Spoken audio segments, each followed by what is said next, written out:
নমস্কার, আমি অ্যাস্ট্রোলজার দীপ্তি ঘোষ। আজকে অক্ষয় তৃতীয়া নিয়ে আপনাদের সাথে কিছু জিনিস শেয়ার করব।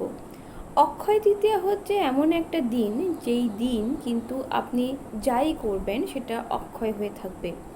অর্থাৎ আপনি যদি পাপ করেন সেটাও অক্ষয় হয়ে থাকবে, আপনি যদি পুণ্য করেন সেটাও কিন্তু অক্ষয় হয়ে থাকবে।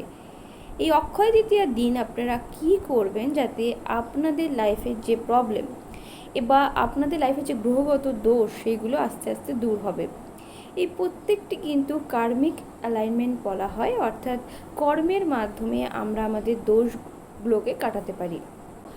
অক্ষয় তৃতীয়া শুরু হচ্ছে কিন্তু মঙ্গলবার 8টা 24 মিনিটে এবং বুধবার সন্ধে 6টা 12 মিনিট পর্যন্ত অক্ষয় তৃতীয়া থাকছে।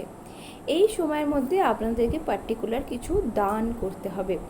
কি দান করবেন, কোন রাশি কি দান করবেন, কি ভালো হবে, এই সমস্ত কিছু নিয়ে আজকের এই ভিডিওটা। প্রথমেই আমি বলি যে মেষ রাশির মানুষজন কি দান করবেন।